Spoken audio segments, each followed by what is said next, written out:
Hey there, welcome. This video is about not needing to be right. Not taking things personally and not conflating doing things that have harm associated with them with I'm a bad person. So this is kind of rampant. A lot of things I mentioned are just things I see everywhere all the time in people.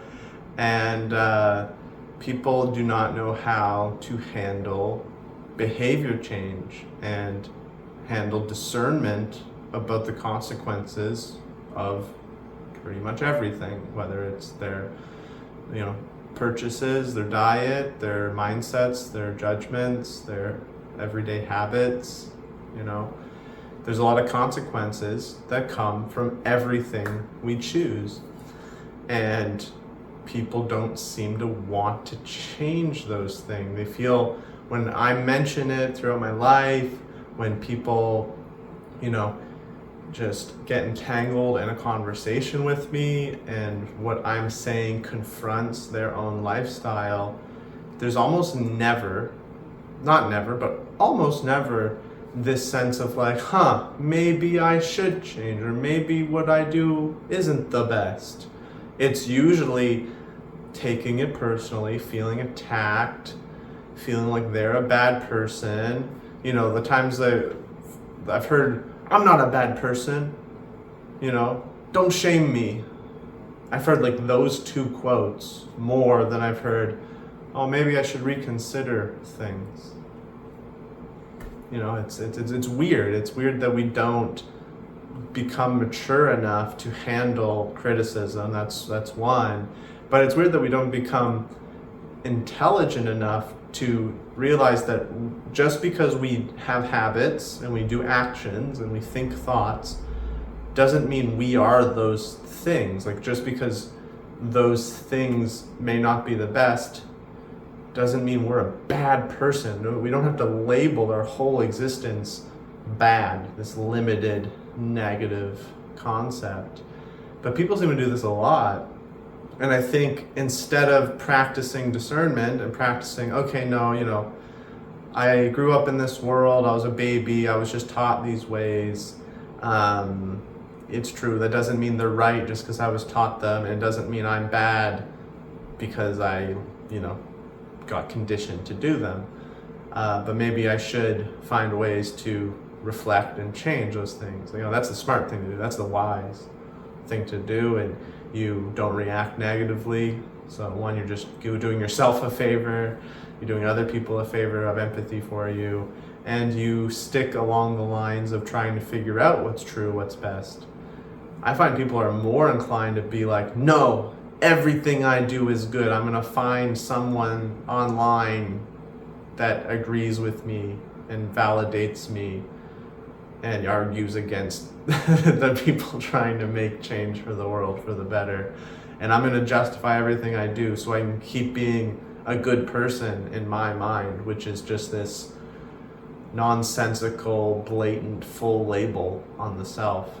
Like, they don't want to face how they view themselves in such a limited, labeling way. They'd rather just justify all their actions and any harm that it does to maintain this idea that they're a good person and they mean well and they are okay as they are and they can keep going and doing the things that they do. If we took this and we applied this to things that most people disagree with, like murder of humans and sexual assault on women, we would find it absurd and evil. Most people probably would. If someone tries to justify racism, if someone tries to justify rape, and say, no, I'm a good person, no, there's nothing wrong with this, animals do it, we would be baffled and cringe and wrathful towards someone that has a mindset that does this. But people do this all the time for how we consume animal products and the lives of animals that get cut short and mutilated and tortured and enslaved, even on the good farms, for our unnecessary sustenance, when we could just eat lentils. We could just have something else that doesn't cause that much suffering. So we, instead of being like, man, okay, yeah, there is suffering involved in this, maybe I can try something different, maybe I can see ways to adjust, we will go and scour the internet for someone that yells at people that appreciate animal rights and basically validate this atrocious habit.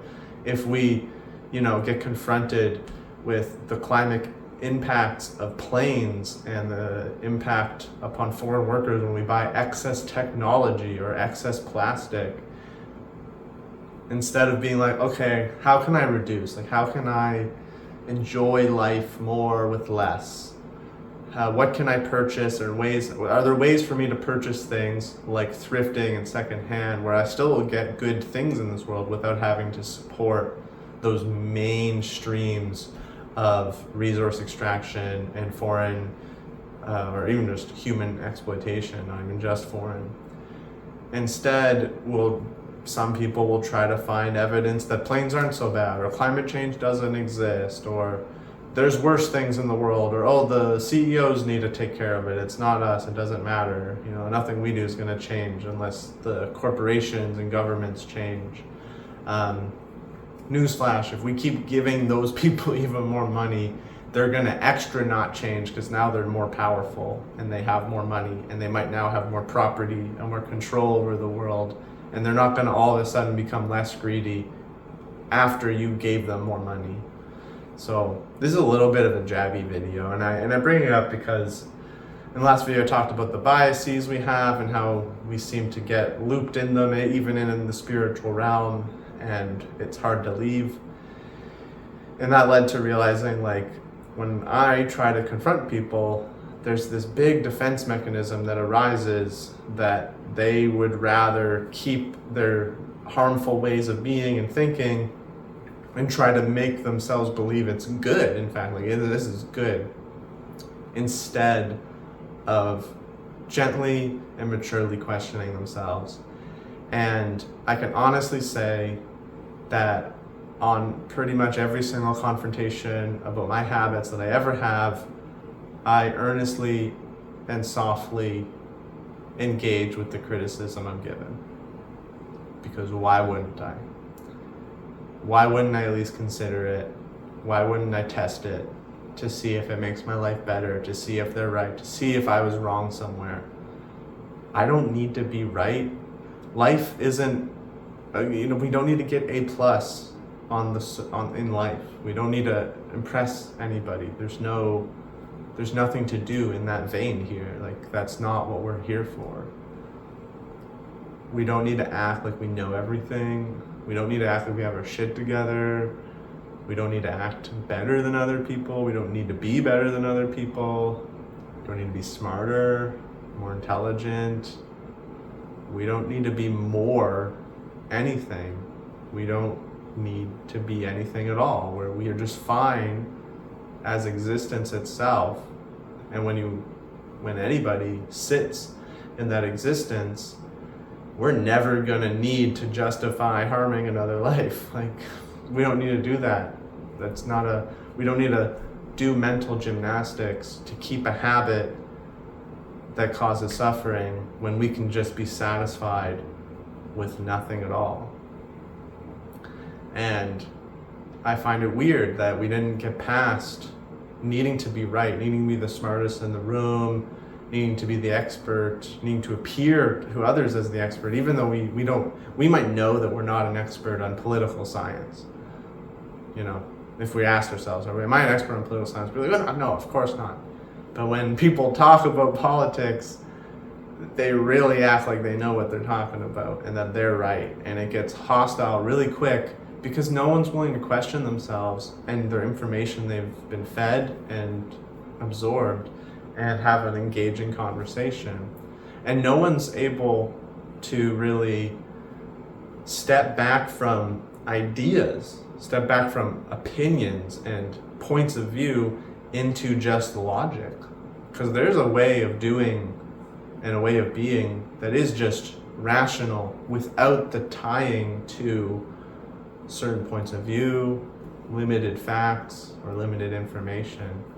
2 + 2 is 4, regardless of if I like Trump or not, which I don't, but regardless of if I agree that lab-grown meat is the way, regardless of if I agree with how solar panels are created in this world when we need to find sustainable energy sources, beyond the nuances of all those things that I don't have all the data for, 2 + 2 is still 4.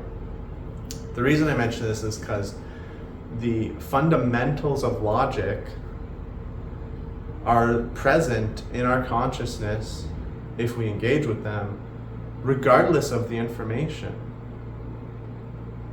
And the logic actually stems all the way to emotional intelligence. There's no reason to have negative reactions, to be angry, to be hostile, to be judgmental of other beings. These are all presumptuous, limited notions that we place upon the world, upon others, and it makes it hard to actually grow and cooperate and have a dialogue. And part of the reason is we can't be wrong. We get so upset if we're wrong. Why? It's so childish. It's okay to be wrong.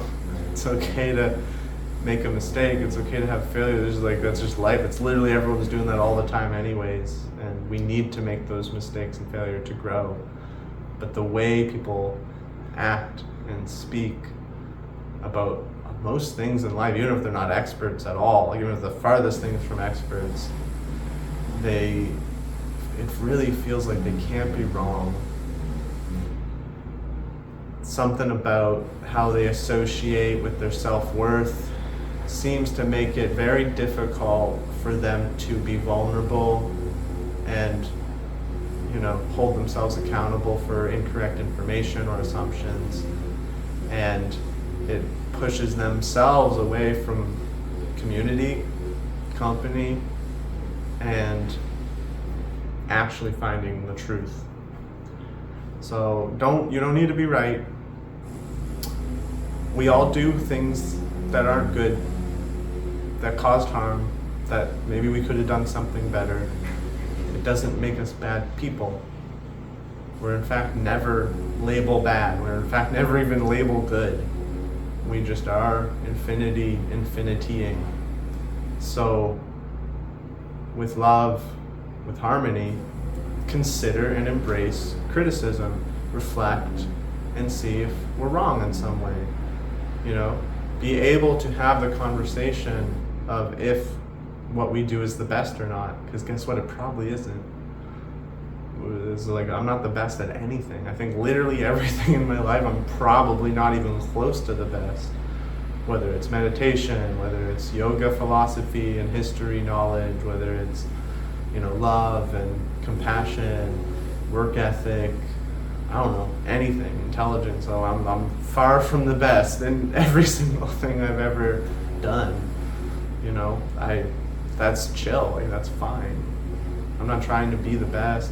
I don't need to believe I'm the best, and yet I'm still happy, and I still love, because life isn't about this sense of being right or wrong, this sense of being good or bad. It's just about experiencing the vibration of love and realizing infinity, which is also the vibration of love in a way. So before, we get all reactive towards information and people and conversations that question our way of doing and our way of being, maybe we should, take it on a little bit and maybe see it as love and help, rather than get defensive and be assumptuous and feel attacked and start thinking that this means I'm a bad person, but there's no way I'm a bad person, so I must be doing good things. You know, eating meat means I'm a bad person. Well, I'm not a bad person, so I must be allowed to eat meat. You know, it's like basically the logic people use. And this just stems in with that, like, I can't be wrong, then nothing I can do can be wrong. You know, I don't know if it's the pressure school put on us to be, you know, A+ students and all that, or just societal pretentiousness that has accumulated over decades and centuries. But like, trying to impress people, trying to make people believe you got your shit together and you know your shit and you're smart, and needing that for self-worth is like all like super bad strategies for happiness. You know, you require the validation of others, so it's not in your own control, and you require basically conflicts to feel good about yourself. And so that's also not good. That's like, one, life shouldn't be about conflict, and two, you're not always going to have that conflict.